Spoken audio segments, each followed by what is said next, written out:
Luxury gaming for the new format is here, and we're going to have the top breakdown for tomorrow. Today, we're going to be talking about deck representation, and out of 223 players, what these duelists brought to the table, or what they thought were going to be the best choices for this event. So let's dig on into that beautiful breakdown, shall we?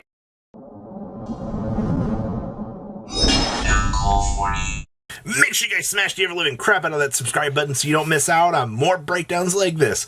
So the Luxury Gaming event fired off this weekend for new format, and we had 223 players for this event, which is actually kind of low. I was actually expecting near 300 for this event, which was kind of interesting, seeing a little bit lower representation, but that's fine, all right? So for our breakdown graph here, and of course, this is all made by Hakuna My Data. I'll leave a link down below for his YouTube. That way you guys can check him out as well after you guys smash that subscribe button, of course. So we had 37 Dragon Link players here.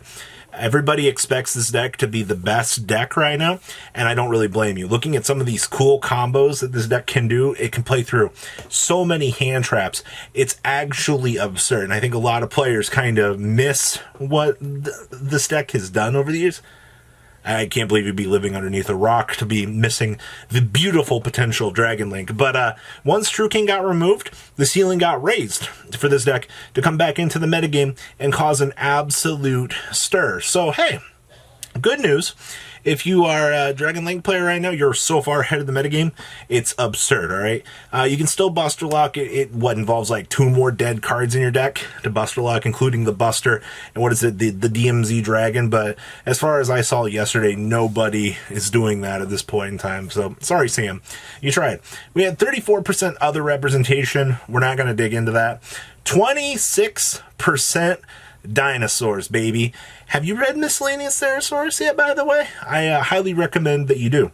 The card makes things very, very unfun to play around. So, dinosaur representation is about what we were expecting. I actually kind of expected this to probably not be in, what, 3rd place? It makes sense. So, Ultimate Conductor, go brrr. Alright, so we had 26 Zodiac variants. Alright? So, we had 8 pure. I don't know how I'm supposed to feel about pure Zodiac at this point in time. I know that we've seen how this deck works fundamentally. It's just, pure feels like it's always missing that oomph to get going. Well, that's why you play Eldritch with it. So we had 18 Eldritch Zodiac variants at this point in time, which is kind of interesting. Eldritch for always carrying the format on your back. For some reason, you're always here with us. Now, in terms of Eldritch variants, so you had the 18 Eldritch Zodiac variants. You come on down here, we had 9 Dragoon variants. Who would have guessed? Alright? It's almost like if you're able to splash in a whole bunch of engines into one frickin' deck, you're gonna find success with it. Huh. Wow. We had 7 pure Eldritch, actually, so that means that these are a combination of the, what is it? Inspector Border, Divine Wrath, probably closer to what we saw Jesse Cotton playing in last format. And then we had something interesting here. We have 6 other. Now, I'm not exactly sure what the 6 other representation is supposed to be at this point in time, but I am very curious to, in fact, see. Hopefully, we'll see some of these spicier Eldritch decks. Maybe somebody was trying Eldritch Numeron. I'm not quite sure about that, but that's definitely interesting. Now, we had, what is it, a total of 18 Shaddoll variants here, 7 of which are going to be in our first category here of the Dogmatica Invoke Shaddoll. So, Dogma Dolls, basically, you use Alistair to generate an advantage engine. I know a lot of people look at Alistair and they're like, sometimes it's not worth the dedicated normal summon, and I can feel that, like, honestly. Like, you do run into some of the more unsatisfying feels playing that, but that's fine, alright? Other players will find success where you will not find success with normal summon Alistair. So either way, pure Dogma Dolls, all things considered. I've been there, done that. I love that deck to death. I feel like in terms of like metagame progression, it's not as powerful as it is. But at least if you're playing the Shadal variant, like you can make Winda Makaba and look at your opponent and go, hi, I hope you're not enjoying the game too much today. So interestingly enough, though, Dogma Dolls having the majority lead over, well, Dogma Shadal Invoked. Now, we had 11 Shadals. So interesting to note here with these are non-Dogmatica variants, all right? So also non-Dogmatica Invoked variants. So which means, I guess we could see Alistair versions. I'm assuming that Pack is playing his budget build in this category.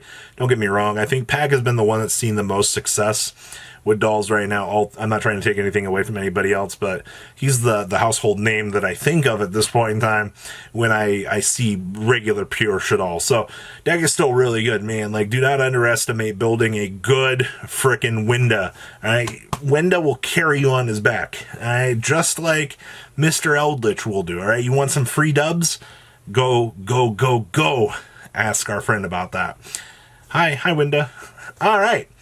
We had 11 Tri-Brigade Lyricalisk. So 11 players were like, alright, so we're going to try out Bird Up. Well, here's what I can tell you about Bird Up. Simorg plus Barrier Statue, with or without a double Dragon Lords backing it, is not going to be a good time for any of us. Like, nobody wants to deal with that. But seeing that this is in such a low representation here, I honestly thought that Tri-Brigade Lyricalisk would see such a higher stance in the metagame this weekend, but it just didn't. Only 11 out of 223 players took the challenge for that. That's a little bit smaller than I expected, alright? Maybe Bird Up might not deserve its place. Now, we also had nine, I can't count, copies of Virtual World running around, which, hey, I'm not going to knock it, alright? I know you guys are trying. I know that you can exit Beetle Beatrice. I don't think that that's good at all. Alright? You have Muddy Mud Dragon plus Crystal Wing plus Chuchi. Alright, which I think that variant's really good. Yesterday we covered Ben Gregson's list for everybody. Kind of showed some of the more basic combos for that. And, showed the world that, hey, this is still fundamentally working at this point in time. So you can still do things. Now, I'm excited for this one. So now that Dragon Link smashes back into the room, it's like, hey guys, I'm the best deck again. Frickin' Glue Blader, or however you want to, just Buster Blader in general, returns right back into the fray. Like, there's just something about this. Like, whoever competently figured out the first Buster Blader deck, congratulations, alright? You've ruined every Dragon player's dreams since that point in time, because Glue Blader is back, alright? Hey, you don't have to worry about dragons if you just summon Buster Blader and lock them, alright? Ah, man. I honestly hope that one of those Buster Blader players does make it into Top Cut, so we can see something really cool out of that. Now, in the Peanut Gallery, I know. We have Subterra Dragoon. Only 7 Subterra Dragoon here. Alright, guys, Subterra Dragoon was a really cool deck for a little while. Some of the best players were playing it, but here we are at this point in time. So, Subterra Dragoon returning back into the fray right now, which means that, get your TC booze ready, alright? You can go pick up Subterra now and have some fun. 6 Praying Kids? All things considered, I'm not sure if I like that low representation or not. It just feels, well, there could have been more. Now, down here at the bottom, we have 5 Drytron players. I'm sorry, Drytrons. You guys lost Union Carrier and the interaction with Ben 10, like, just hurting the consistency on your deck. Like, you guys were bullied the hardest on this recent list. So I'm not sure if you guys are still going to be able to succeed going forward, but that was a major hit. Also, only 5 Phantom Knight players. Like, this is actually really sad. I thought that Phantom Knights would have a much higher interaction level here, but they just don't. There's only 5 of them. Alright, like, yikes. So, overall, Eldritch Engine and Dragoon. So Eldritch had a 19.3% representation out of that 223 players. That's 1/5 of your field basically being dedicated to that. Dragoon had a 22% representation at this point in time. That's almost 1/4. All right, if you want to get into semantics, it's not, but that's rough. When your field is seeing these game warping cards and engines, it's a shame to see that Konami just didn't want to touch Dragoon on the previous list. I get it, all right, we haven't reprinted it yet, we haven't had the chance to cash in on that liquidity, but we're going to have to deal with this for a little while. Also, welcome back to Dragon Link, baby. This, I wish I had something better to say that we just time capsuled right back to where we were previous list, all right? So Dragon Link's running around. Buster Blader's here to do some smackety smack smack smack in today's format. I'm actually quite looking forward to that. And I'm curious to see if anything in this 34% under the 2 representation will do anything here. I'm kind of curious because there's always that little spice factor that might come up. Also, no Earth Machina here. That's a little bit interesting to say the least, but we'll have to wait and see. So what do you guys think about everything coming out of today's event? Make sure you smash the ever-living crap out of that subscribe button so you guys don't miss out. I'll do a breakdown and some deck list tomorrow morning for you guys, and we'll walk through what's happening at the Luxury Games event. All right, guys, I'll see your beautiful faces back here later on in the day for some more cool, awesome content. Peace out. Thank you, patrons, for making the ride never truly end. Without you guys' support, well, I would probably be doing Truffle Shuffle videos for a living. Guys, please check out VanCool40 for all of your Cardfight Vanguard content brought to you by MCool40.